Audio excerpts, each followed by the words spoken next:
Bonjour, bienvenue dans Bourse et Valeurs depuis la 7e édition du forum Lyon-Pôle Bourse. Nous accueillons à présent Brice Chambard, PDG d'Obiz. Bonjour. Bonjour Jean-Pierre, bonjour à tous. Voilà, Obiz, jeune recrue boursière, mais ça commence à faire quand même quelques années maintenant, qui n'arrête pas de faire l'actualité, des acquisitions nombreuses.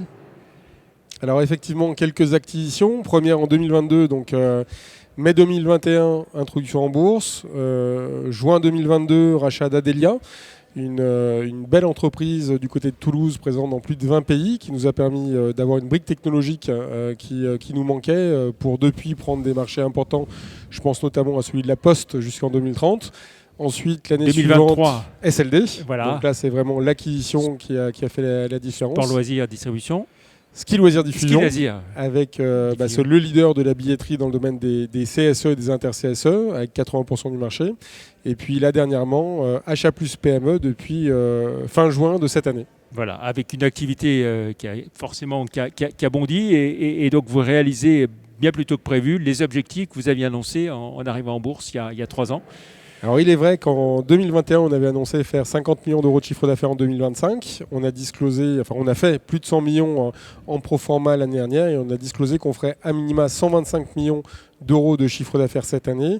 C'est-à-dire qu'à minima, on aura fait beaucoup plus avec 2 ans d'avance. Voilà, pas trop dur à digérer toutes ces acquisitions. Alors, il est vrai que ça demande beaucoup d'investissement de la part de l'ensemble de l'équipe.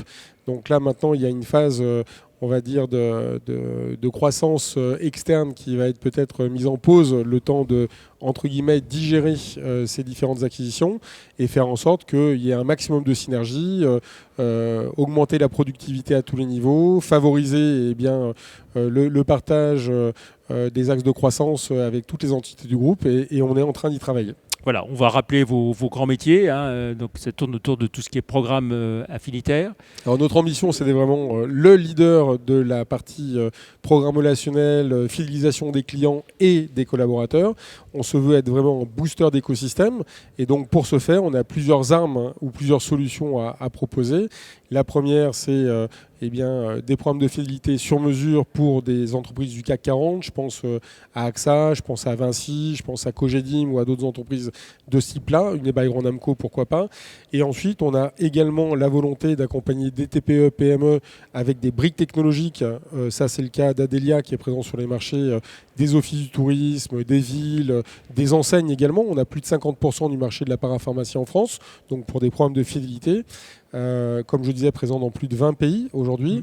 Ensuite, on a SLD sur la partie avantages salariés pour les CSE. Et enfin, on a achat plus PME qui est là vraiment pour permettre aux TPE, PME, on a plus de 36 000 adhérents aujourd'hui, de faire des économies sur leur coût de structure et donc d'optimiser leur productivité. Voilà, donc vous dites que en quelque sorte, vous aidez les salariés à avoir plus de pouvoir d'achat en faisant des économies sur les salariés et nos clients, oui.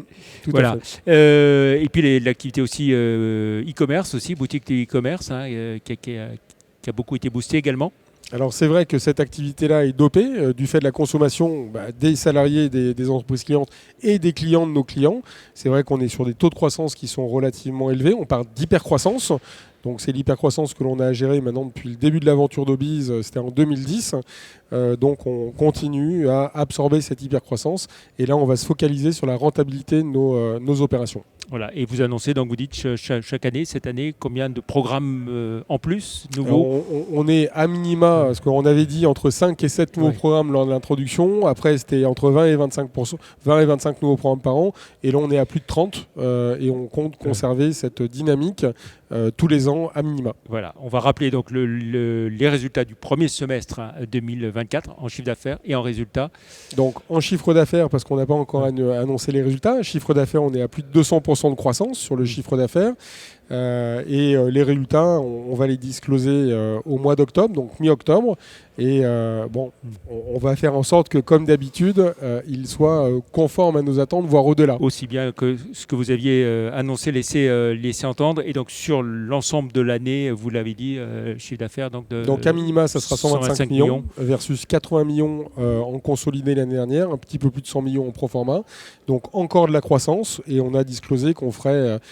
encore une fois, une croissance en termes d'EBITDA. Donc aujourd'hui, je peux vous confirmer qu'on sera dans les attendus à minima. Voilà. Et puis vous l'avez dit, vous êtes présent dans une vingtaine de pays. Donc poursuite aussi, j'imagine, sur les prochaines années du développement à De l'international. tout à fait. 20 pays avec Adelia, 2 pays avec Obis Canal Historique et plus de 65 pays avec Jux, puisqu'on a racheté la solution de Jux courant de cette année. Enfin, on a pris une prise de participation majoritaire. Et Jux est présent aujourd'hui dans 65 pays.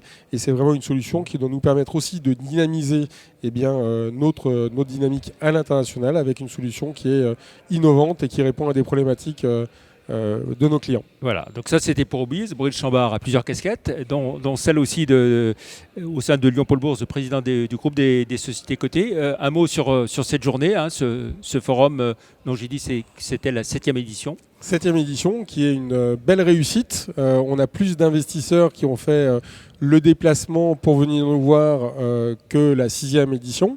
On fera en sorte que lors de la 8e, il y en ait encore plus, un petit peu plus que la 7e et un petit peu moins que la 9e.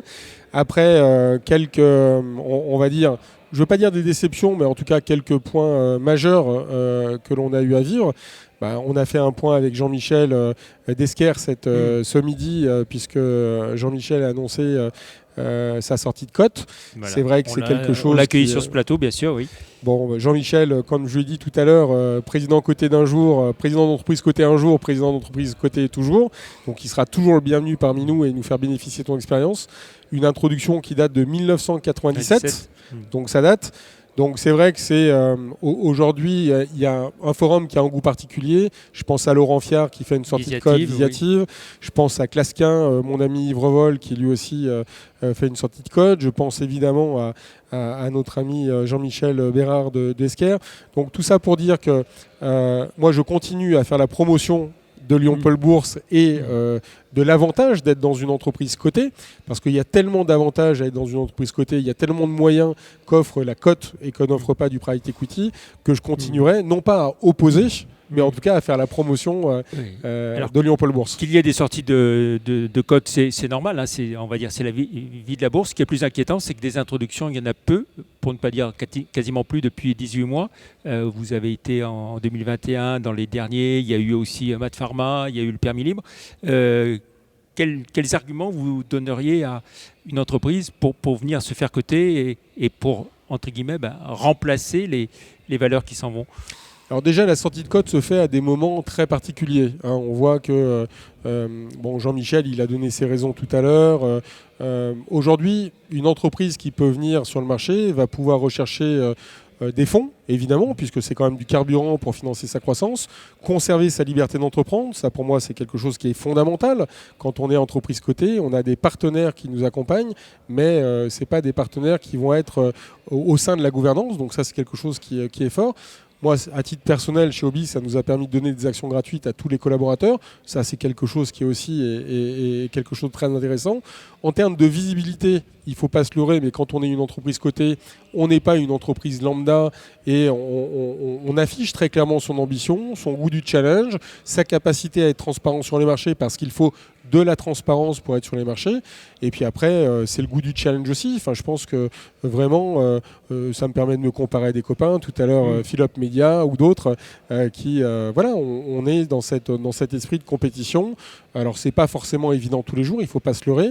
Mais par contre, aujourd'hui, j'y vois beaucoup plus d'avantages que d'inconvénients. Voilà, et donc vous lancez un appel peut-être à de belles valeurs à venir se faire coter. Exactement, et si jamais il y a des entreprises qui cherchent des conseils, qui n'hésitent pas à prendre contact et je ferai de mon mieux pour les recevoir et pour les conseiller. Très bien, merci beaucoup Brice Chambard, PDG d'Obis et président du groupe des sociétés cotées au sein de Lyon-Paul Bourse, Lyon Place Financière, d'être venu sur le plateau de Bourse et Valeurs à l'occasion de ce forum régional Lyon-Paul Bourse. Merci, au revoir. Merci, au revoir.